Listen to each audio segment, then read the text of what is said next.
కానీ అనవసరంగా కవిత హరీష్ రావుని సీఎం చేసింది. ఇప్పుడు సాధారణంగా నేను కొన్ని చెప్తాను, మీకు కొన్ని లాజిక్ పాయింట్స్ చెప్తా. ఇక్కడ ఇగో కేసీఆర్, తర్వాత కేటీఆర్, తర్వాత హరీష్ రావు. లాజిక్ పాయింట్స్ మీకు హరీష్ రావు, ఇగో ఇటు సైడ్ కొనాకు సంతోష్ రావు ఇటు. Example KCR first place, KTR second place, Harish Rao third place, తర్వాత సంతోష్ రావు ఫోర్త్ ప్లేసు. ఇది కదా ఇప్పుడు బీఆర్ఎస్లో ఉన్నటువంటి సినారియో. తర్వాత సంతోష్ రావు తర్వాత కవిత, కవితక్కకు 5వ ప్లేస్ అనుకోండి. ఇప్పుడు కేసీఆర్ తర్వాత బీఆర్ఎస్ పార్టీలో కీలకమైనటువంటి వ్యక్తి, కేసీఆర్ తర్వాత నెక్స్ట్ ముఖ్యమంత్రి అయ్యేటటువంటి కేపబిలిటీ ఉన్నటువంటి లీడర్ కేటీఆర్ అనే పేరు ఉంది కదా.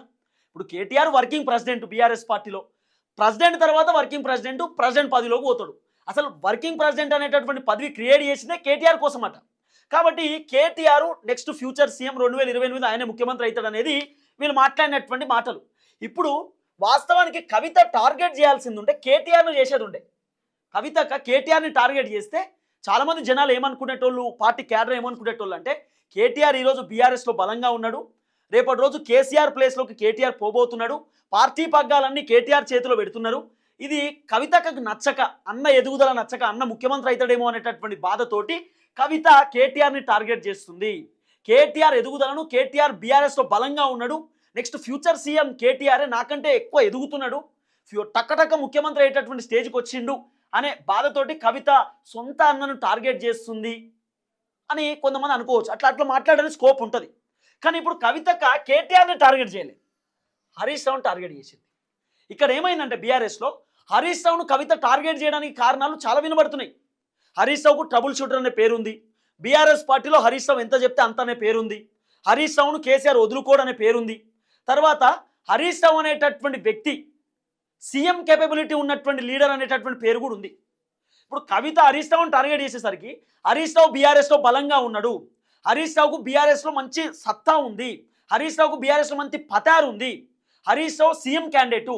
కాబట్టి హరీష్ రావు ఎదుగుదల తట్టుకోలేక, హరీష్ రావుకు సంబంధించినటువంటి ఆ పర్ఫార్మెన్స్ బీఆర్ఎస్లో ఎక్కువైపోయింది, ఆయన పెత్తనం ఎక్కువైంది, ఇదంతా తట్టుకోలేక కవిత హరీష్ రావు పైన ఆరోపణలు చేస్తుంది. తర్వాత హరీష్ రావును కేసీఆర్ బాగా నమ్ముతున్నాడు కాబట్టి హరీష్ రావును దూరం చేయాలనేటటువంటి ఆలోచనతో కవిత హరీష్ రావు పైన ఆరోపణలు చేస్తుంది అనేది చాలామంది మాట్లాడుతున్నటువంటి మాటలు. తర్వాత సంతోష్ రావు పైన ఆరోపణలు చేసింది. సంతోష్ రావు నేరేళ్ల ఘటనలో పోలీసులకు ఫోన్ చేసి వాళ్ళని ఇబ్బంది పెట్టిందని, కేటీఆర్ను బద్నాం చేసిందని చెప్పి కవితక్క చెప్తుంది. ఇన్ని రోజులు కవితక్క నేరేళ్ల ఘటన గుర్తుకు రాలేదు, కవితకు అధికారంలో ఉన్నప్పుడు పాపం దళితులను కొడుతురు, ఇబ్బంది పెడుతురు అనేటటువంటి బాధ లేదు. ఇలా విడిపోవడంతో నేరేళ్లకు సంబంధించినటువంటి ఘటన గుర్తుకొచ్చింది అక్కకు. అప్పుడు అధికారంలో ఉన్నప్పుడు న్యాయం కోసం 5 సంవత్సరాలు తిరిగిర్రు, మరి అప్పుడేం చేసిర్రు? ఇప్పుడు గుర్తుకొస్తుంది కవితకు దళితులు అంటుంది. అప్పుడు దళితులు గుర్తుకు రాలేదా? ఇప్పుడే న్యాయం చేస్తావు చెయ్యి, మరి రేవంత్ రెడ్డి ప్రభుత్వానికి చెప్పి ఇప్పుడే న్యాయం చేస్తావు చెయ్యి.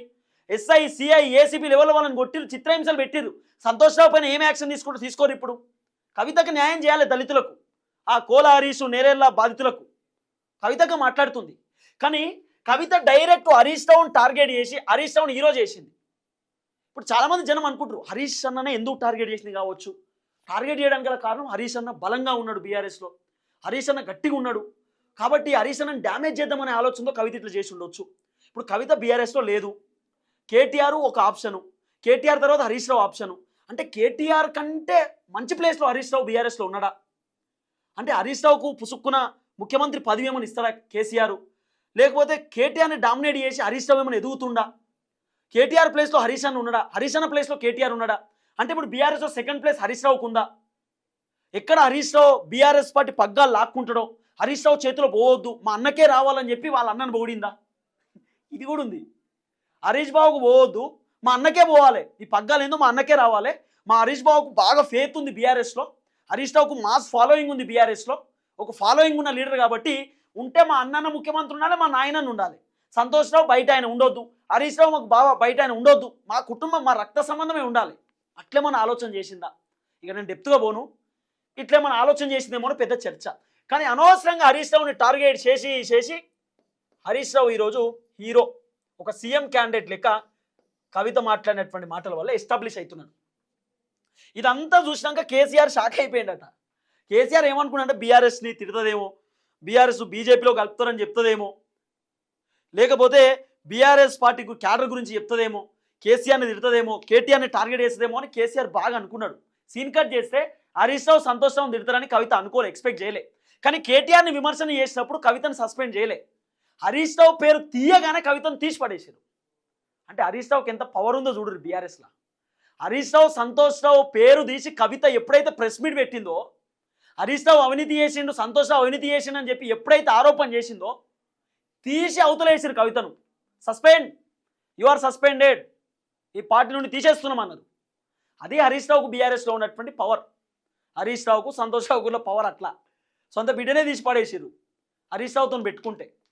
ఇట్లున్నది వ్యవహారం.